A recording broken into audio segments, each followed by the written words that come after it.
The acceptance letter from Johns Hopkins was still warm from the printer when my father snatched it from my hands. I watched him scan it, his face shifting from disbelief to something uglier, resentment. "This has to be a mistake," he said, turning the paper over like he'd find the words, "just kidding," on the back. "It's not a mistake, Dad. I got in. Full scholarship.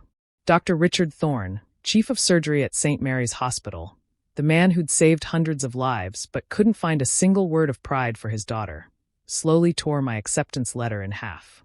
"Community college is more your speed," he sneered, letting the pieces flutter to the kitchen floor. "Medical school isn't for people like you, Jasmine. It's for people with real potential." My mother, as always, said nothing from her corner of the kitchen. She'd learned years ago that contradicting Richard Thorne came with consequences. My younger brother Michael smirked from the doorway, secure in his position as the chosen one, the son who'd inherit Dad's legacy. "I have a 4.0 GPA, I said quietly, kneeling to collect the pieces. "Perfect MCAT scores. 3 years of research experience. Numbers on paper." He poured his coffee like we were discussing the weather, not my future.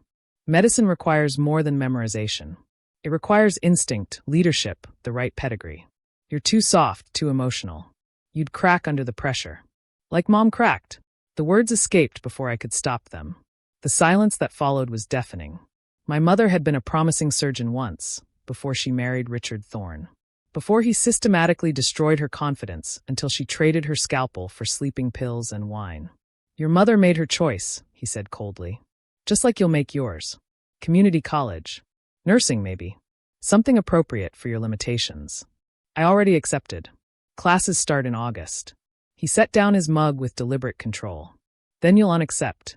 Or you'll do it without my support. No tuition help, no rent money, no family name to open doors.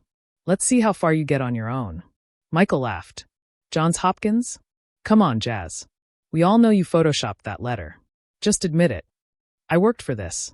You manipulated for this," my father corrected. "Probably slept with someone on the admissions committee. It's the only explanation that makes sense." I stared at the man who'd raised me, who'd taught me to suture on orange peels when I was 8, who'd once called me his little healer.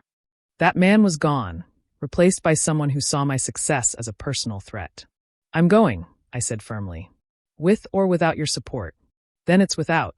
He stood, towering over me in his designer suit. "And when you fail, and you will fail, don't come crying back here. This family doesn't accept failures." I looked at my mother, hoping for something, anything. She studied her manicure like it held the secrets of the universe.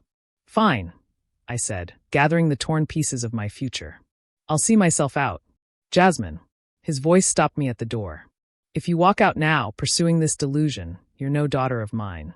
I'll tell everyone you dropped out to join a commune or something equally embarrassing. Your choice." I turned back one last time. "Today, I'm reviewing his termination paperwork. Karma has an MD. What? Nothing. Just thinking about the future. I left my childhood home with nothing but a backpack and a burning determination to prove Richard Thorne wrong. Medical school without family support was like performing surgery with boxing gloves on. Possible, but unnecessarily difficult. I worked 3 jobs to pay rent. Studied in 24-hour laundromats between shifts. Ate ramen so often I could identify the brand by smell alone. My classmates talked about their doctor parents, their legacy admissions, their summer homes. I nodded and smiled and never mentioned that my father was Richard Thorne, the renowned surgeon who gave lectures at our school. The same man who'd told the administration I was dead rather than admit I'd defied him. Yes, I found that out junior year. The registrar had pulled me aside, confused about some paperwork. "Your father listed you as deceased on his emergency contacts update," she said gently. "I'm so sorry for your loss, but perhaps there's been a mistake." "No mistake," I'd replied. "He's just very thorough about cutting ties." 8 years. For years of undergrad, for years of medical school. I graduated summa cum laude, won the Gold Humanism Award, matched into a surgical residency at Mass General. All without a penny or word of encouragement from family. The few times I saw them, at medical conferences where my father spoke, at city events, they looked through me like I was invisible. Michael had followed Dad's footsteps, barely scraping through a mid-tier medical school with family connections greasing every wheel. "Did you hear about the Thorne girl?" I once overheard at a conference. "Dropped out of community college to join a cult. Such a disappointment to Richard. I'd wanted to correct them, to show them my diplomas, my published research, my surgical awards. Instead, I let them believe the lie. The truth would come out eventually. 15 years after that kitchen confrontation, I sat in a very different room. Corner office, 42nd floor, overlooking the city where I'd once waited tables to pay for textbooks. The nameplate read, Dr. Jasmine Williams, MD, MBA, Chief Executive Officer, Meridian Health Systems. Williams. I'd taken my mother's maiden name the day I graduated. It felt appropriate, a fresh start, free from the Thorne legacy. Dr. Williams? My assistant knocked. The acquisition committee is ready for you. I gathered my files, including one particularly thick folder labeled St. Mary's Hospital Assessment. The failing hospital where my father still reigned as chief of surgery, bleeding money and patients in equal measure. The boardroom was full of suits and skepticism. Acquiring St. Mary's was risky. The hospital was deep in debt, plagued by lawsuits and resistant to modernization. But I had plans. I always had plans. St. Mary's is hemorrhaging money, board member Harrison stated. Malpractice suits, outdated equipment, toxic workplace culture. Why throw good money after bad? I clicked through my presentation. Financial projections, restructuring proposals, cultural transformation initiatives. Because underneath the dysfunction is a salvageable institution. With proper leadership and accountability, St. Mary's could be profitable within 18 months. The current leadership won't go quietly, another member warned. Especially Dr. Thorne. He's been there 30 years. Change is rarely comfortable, I said smoothly. But comfort isn't our business. Saving hospitals is. The vote was close, but it passed. Meridian Health Systems would acquire St. Mary's Hospital. And I, as CEO, would personally oversee the transition. The news broke on a Tuesday. By Wednesday, my phone was ringing off the hook. Former colleagues, curious journalists, and one number I didn't recognize but somehow knew. Jasmine. My mother's voice older, smaller. Is it true? You're buying the hospital. I hadn't heard from her in 15 years. Hello, Mom. Your father, he doesn't know. About you, I mean. Your success. He still tells people. That I'm in a cult? I know. Silence. Then, quietly. I'm proud of you. Are you? The words came out sharper than intended. Were you proud when I graduated first in my class? When I completed my residency? When I performed the first successful pediatric heart separation in the state? Where was this pride then? I couldn't, he would have. I know. And I did. Richard Thorne's control was absolute. Mom, things are about to change at St. Mary's. It might get ugly. He's not the same man anymore, Jasmine. The lawsuits, the complaints. He's angry all the time. Drinks more. Michael. What about Michael? Failed his boards 3 times. Only has a job because Richard threatens anyone who tries to fire him. Of course. The golden child, protected by Daddy's reputation. I have to go, Mom. Tell Dad I said hi. Jasmine, wait. I hung up. Some bridges were meant to stay burned. The day I walked into St. Mary's as CEO was the stuff of dreams. Or nightmares, depending on your perspective. I dressed carefully, conservative suit, minimal jewelry, hair pulled back. Professional, unthreatening, forgettable. The board had arranged an all-hands meeting in the main auditorium. Mandatory attendance. As I waited backstage, I could hear the grumbling, the speculation. Who is this new CEO? What did she want? Ladies and gentlemen, the board chair announced, please welcome Dr. Jasmine Williams, your new Chief Executive Officer. I walked onto the stage, scanning the crowd of familiar and unfamiliar faces. There, in the 3rd row, sat Richard Thorne. Older, grayer, but still radiating arrogance. Michael beside him, a softer, failed copy of our father. The moment of recognition was beautiful. Richard's face went white, then red, then purple. Michael's mouth fell open. Around them, whispers started as people made the connection. Good morning, I said into the microphone.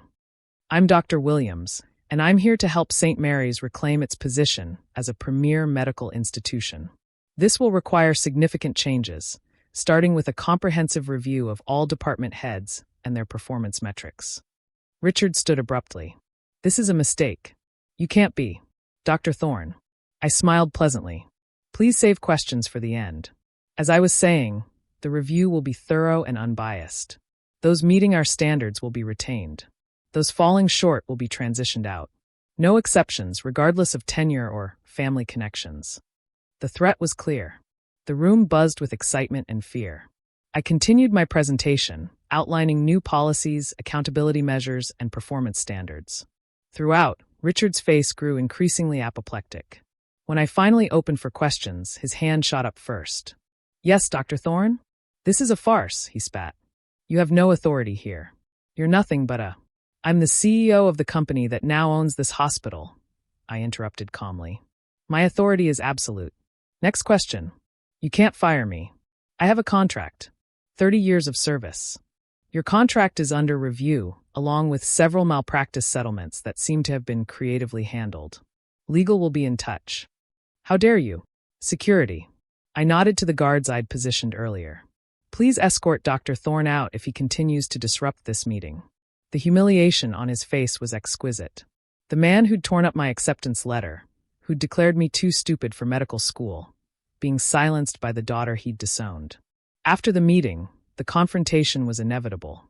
Richard cornered me in what was now my office, Michael trailing behind like a lost puppy. "You think you've won," he snarled.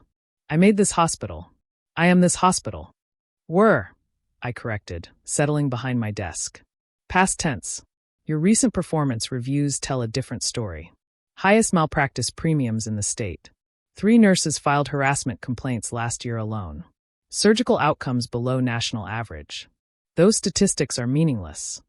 "Are they? Like my MCAT scores were meaningless?" I pulled out a folder. "This is your termination package. Generous, considering the circumstances. Sign and leave quietly. Fight, and I'll let the medical board see what we've been hiding." Michael finally found his voice. "Jazz, you can't do this. We're family." "Family?" I laughed. "Was I family when Dad told everyone I was dead? When you spread rumors I was stripping to pay for community college? When Mom sat silent while my dreams were shredded on the kitchen floor? That was different." "You're right. It was. I was 18 and alone. You're both grown men with multiple chances to do better. I'm offering you a graceful exit. Take it." Richard grabbed the folder, scanning its contents. His hands shook with rage. 20 years of pension gone? You vindictive little. "Careful," I warned. "That package can get much worse. Ask yourself, do you want a quiet retirement or a very public disgrace?" The next words came out strangled. "Why? Why?" I leaned back. "Because you taught me that family doesn't accept failures. Because you showed me I had to succeed without help, without mercy, without looking back. Because you created the very weapon that would destroy you, a daughter with everything to prove and nothing to lose." "I was trying to protect you," he said weakly. "Medical school is brutal. I didn't want you to suffer." "Stop." I held up my hand. "You weren't protecting me. You were protecting yourself from being overshadowed. Well, congratulations. Your little community college dropout just bought your kingdom."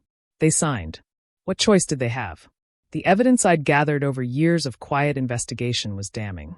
Financial irregularities, covered up mistakes, a culture of fear and favoritism. All traceable back to Richard Thorne. The restructuring of St. Mary's took 18 months, exactly as I'd predicted. Dead weight was cut, new talent recruited, systems modernized. The toxic culture my father had cultivated was replaced with accountability and excellence. I kept a few things from the old regime. The portrait of the hospital's founders.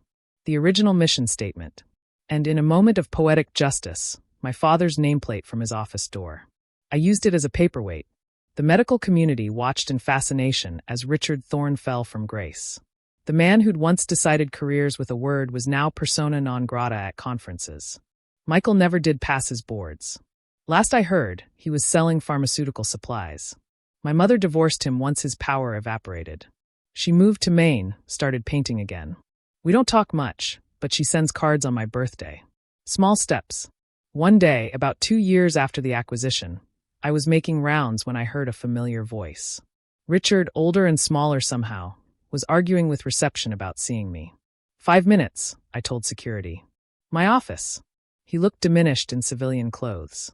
No white coat to hide behind, no authority to wield like a weapon. Jasmine, he started, then stopped. Started again. Dr. Williams. Yes. I. He struggled with words that had probably never crossed his lips. I was wrong. I waited. About you. About medical school. About everything. He met my eyes for the first time in 17 years. You're twice the doctor I ever was. 3 times the leader. I know. I destroyed our family out of pride. Jealousy. Fear that you'd surpass me. I know that too. Can you forgive me? I considered the question. The 18-year-old girl in me wanted to rage, to list every sacrifice, every sleepless night, every moment of doubt his cruelty had caused. But the woman I'd become had moved past revenge to something more powerful: indifference. I forgive you, I said finally. But forgiveness doesn't mean reconciliation. You made your choice in that kitchen 17 years ago. I've made mine. He nodded, defeated. The hospital, it's better now. Better than I ever made it. Yes, it is. I'm proud of you, he said quietly. I know that means nothing now, but… You're right. It means nothing now. I stood, signaling our time was up. But thank you for the lesson. You taught me that respect is earned, not inherited. That family is chosen, not defaulted to. That the best revenge isn't proving someone wrong. It's proving yourself right. He left without another word. I returned to my rounds, to the hospital I'd saved, to the life I'd built from the ashes of his contempt. That night, I pulled out the torn pieces of my Johns Hopkins acceptance letter. I'd had them laminated years ago, a reminder of where I started. Now they sat on my desk next to my diplomas, my awards, my achievements. Community college is more your speed, he'd sneered all those years ago. He was wrong. My speed was much, much faster than he'd ever imagined. And I had the MD and the hospital to prove it.